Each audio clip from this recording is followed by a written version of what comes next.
Welcome back to Coast View. We were talking during the break. It looks like it's going to be in the 20s next week and could snow at Christmas. Think about that for a second. Wow. You know, the other thing that was happening during the break, and tell you what, let me do this. Let me bring Clay Williams, the executive director for the Gulfport-Biloxi International Airport, into the conversation and just say, you know, first of all, good morning, Clay. How you doing, my friend? Yeah. Glad to be with you, Ricky. So what's interesting, Clay, and I say this often, and of course, Kyle gets to hear all this. He's a patient soul, Kyle.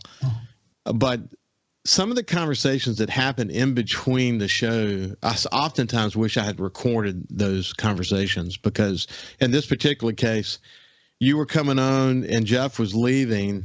I had an opportunity to introduce the two of you guys. You got a chance to chat a little bit about the Saints and Sean Payton, et cetera. And then our conversation sort of shifted over to Mike Leach, because you're a state graduate and you know, a dedicated state fan and admired greatly Mike Leach. But again, the conversation was less about Mike Leach, the coach. What's so interesting about our conversation, I don't think we said one dang thing about Mike Leach, the coach, other than the way he inspired players. But it's really about the man. And I don't know if there's ever been a coach that, you know, including Paul Bryant, who passed away, and where the majority of the conversation is about how he touched people in non-football ways. You know, I wish we'd recorded that conversation, but you know, Clay, you know that for a fact, though, from your experience as a state fan, don't you? Well, you know, for the last 3 years, we've been very fortunate to have Coach Mike Leach at the helm at Mississippi State University, and as a Bulldog alum, very sad week, very tragic, shows just how fragile life is. Thoughts and prayers go out to Coach Leach's wife and his family, and but you hear the stories, and people in Starkville would talk about being in a restaurant. He would walk in, introduce himself to them, sit down at the table, and make you feel like you've known him for a long time, speak on many different subjects, none of them football. I believe it was Coach Saban that said this week in his comment, he said, Coach Leach always made him smile, made him laugh, and he never knew what the topic of conversation would be. And I think that's interesting when you have someone who can connect like that with other coaches, with players, with fans, with alum. You want somebody that's got that you know, that charisma and can really reach people. And it seems with all the quotes that you've seen from other coaches, former players, he's been able to do that his entire life. Interesting background. He was a lawyer who became a coach and worked his way through the ranks and had successful careers at a Big 12 school, a Pac-12 school, a SEC school. And again, you can tell by those that knew him that he's going to be greatly missed. You know, it was interesting. They had SEC had a really good segment last night. Couldn't help but watch this I think an hour long tribute to Coach Leach. But one of the segments was about, he once taught a class in the art of war in football, and it was, you know, you went into the classroom and talked about it. And when they first did it, they wondered, would they get 100 people be interested in it? And like, I think if I remember this correct, it was like retweeted 50,000 times, and they had so many people who wanted to be in that class that they ended up having to write an essay. And the ones who wrote the best essay are the ones who got involved into the class. But it was it sounds like a joke, but it wasn't. It was a very serious class. Where they got an opportunity to see how Mike Leach's brain worked. But it's such a, you know, in order to be that kind of man, you had to be humble. What a story in humility, where he was so willing to be who he is and not someone he was not. You know, a lot of football coaches have big egos. You know that. I mean, that's the way they are. And in some cases, that ego hides some fragility they may have on the inside. Maybe that fragility is not related to football, but maybe it's fragility in their personal life or who they are as a person.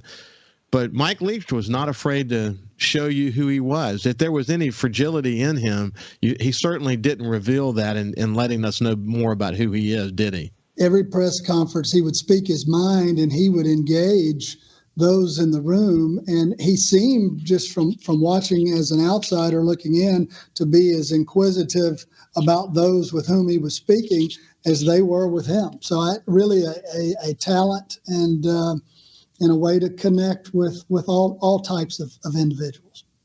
Well, what's one last part of the story, and we'll be hearing a lot more about this, but you see, we've heard the rumors, and some people in the know have actually tweeted about it, but that's through third parties. Some coaches are already trying to raid some of the players at Mississippi State, and I really enjoy this. Enjoy is totally not the right word, but what I appreciate, let me put it that way, about what I'm seeing is that the fallback from that across the SEC and football in general has been pretty significant, in that simply saying that anyone who does that is a scumbag in this moment. And probably one of the reasons why they had to move pretty quickly to get a new head coach in place. The transfer portal, NIL, and everything else kind of changes the game in football. You don't have time to even mourn now. That's sad, isn't it? It is. I mean, it really, with the NIL and the transfer portal, I mean, it's a completely different landscape, and you kind of, it makes you wonder.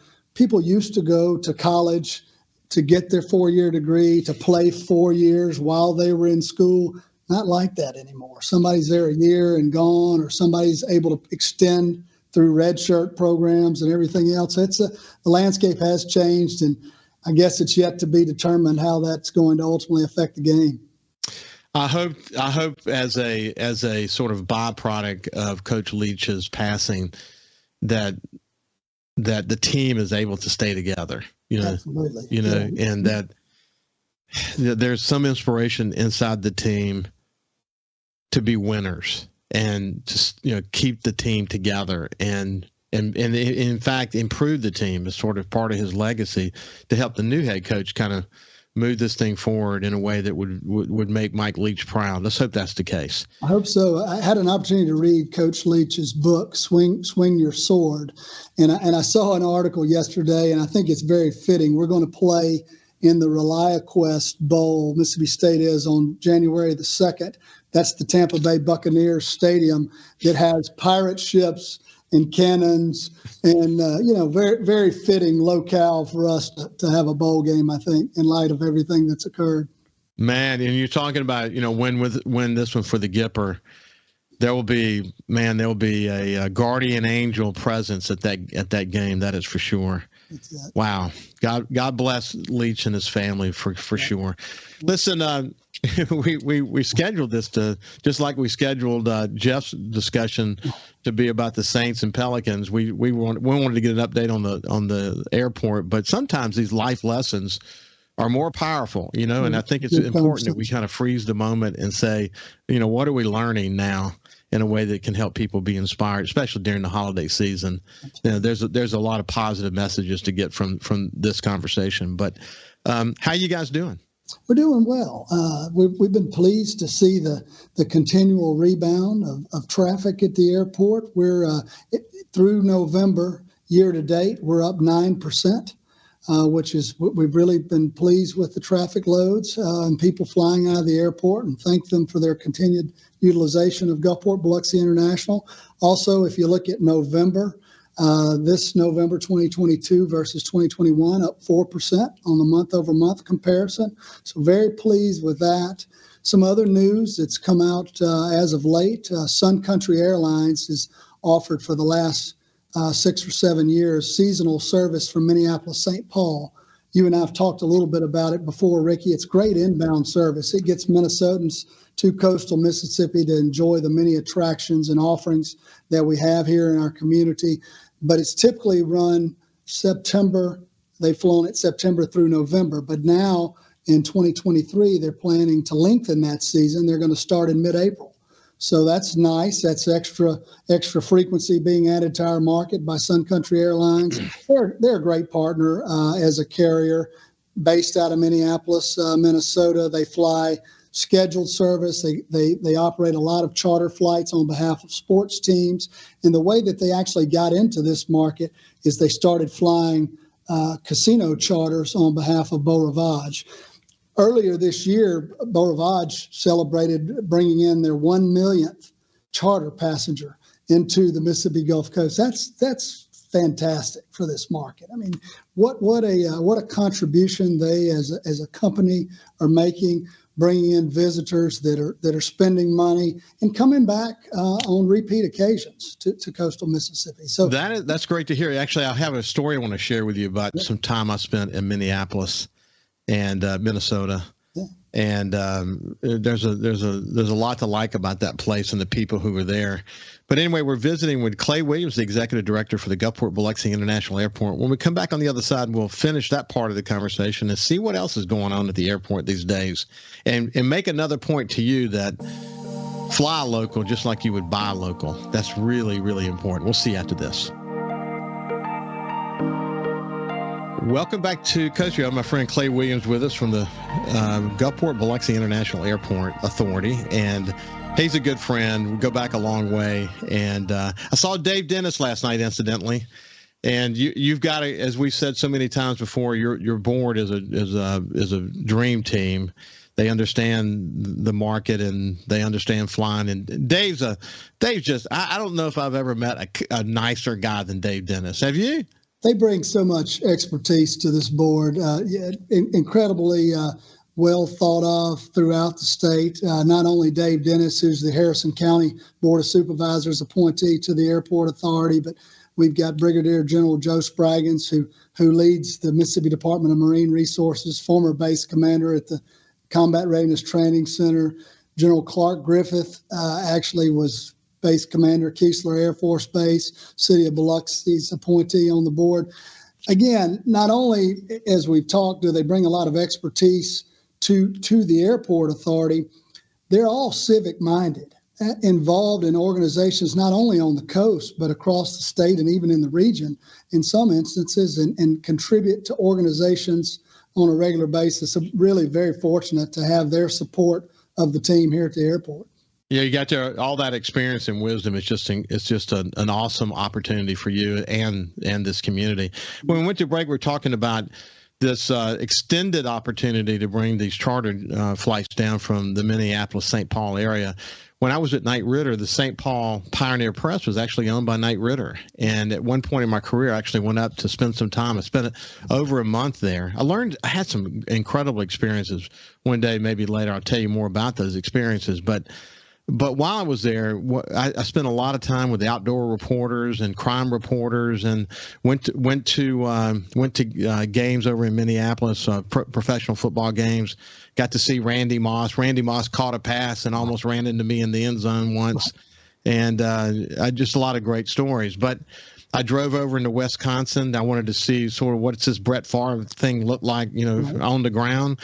And the first service station I stopped at literally had built a shrine to Brett Favre. So it was real, man. It was real. But I love the people there. There's people in the mid part of the United States. They may sound a little different, but they're very similar in terms of how they treat each other and their view toward their fellow man. It's not that other people in the other parts of the country don't have that same feeling, but it's just the way they express it is very similar to sort of the Southern sensibility, but really, really cool. It's a very hospitable community. Nice city for those in South Mississippi that would like to travel there.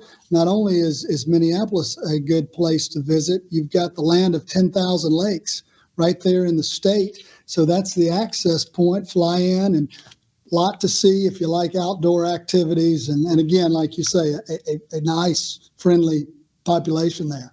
Of course, I'm an outdoors guy, so having the opportunity to spend time with their outdoor reporter was fun. I remember one morning we went duck hunting in the morning, and when we were done, we got in a boat and went and caught some pike. And gosh, man, you're talking about it is the land of 10,000 lakes. So when you fly over, just look down and they're not kidding, but it's beautiful. It's just the countryside is beautiful. Although winters there are brutal. They're absolutely brutal, which is probably one of the reasons why, even though they're extending it into months that are not brutal. Right. Once you get into September, October, and November, certainly into December, January, February, it can be very cold in that part of the country. Right. What else is going on at the airport? Well, as always, we want to ensure when people are utilizing the airport that it's an experience that's one of ease and convenience. One of the things we've done lately, we partnered with Mississippi Power to install some electric vehicle charging stations at the airport. They're on the top floor of our parking garage. As the popularity of electric vehicles continues to grow, we felt that was an amenity that we were missing and then one that we needed to have. And so Mississippi Power's got a great program. It's a rebate program we were able to utilize to install the chargers. And talk about another great community partner. The power company always is able to assist with other, not only the airport, but other agency needs across the coast. And really appreciate their support on that endeavor. We're one of 16 airports in the United States that's participating as a part of TSA's recent pilot program. It's biometric technology. It's facial recognition technology. So when you come through the checkpoint here at Gulfport-Biloxi, if you're flying out, you can have your photo taken. It's matched to the photo that you have on file with your driver's license, with your passport. It's enhancing security. It's an efficient way to process passengers by the TSA that are coming through the airport checkpoint, and it matches it to their TSA secure flight program. So that's a unique technology, and we were really pleased to be one of the first airports where this pilot's being rolled out. So, excited about that. And again, we've done some work on our front entrance ways. We feel like we're the front door to the community. Oftentimes, we make the first impression when people come to coastal Mississippi, and we want to make sure it's one that's positive, that sets a good tone for people that are coming. So we're doing a lot of upgrades on the front curb and with our canopies. We've expanded our rental car lot, and so a lot of improvements being made by the team here at the airport. Well, Clay, we're out of time. So this has been Clay Williams, Executive Director for the Gulfport-Biloxi International Airport. But we'll always remember, just like shop local, what it means when you spend your money locally. Please always give the airport here locally an opportunity. And if they might be slightly more, just consider the cost of rental cars or parking and the gas and all that it takes to drive somewhere else. Always give Gulfport International Airport an opportunity. Hey, it's been a pleasure, my friend. It's a pleasure, Ricky. And again, we appreciate folks flying local this holiday season and throughout the year. And want to wish you a very Merry Christmas. For sure, my friend. Same to you and your incredible team. We'll see you on Monday. See you Monday. Good to see you.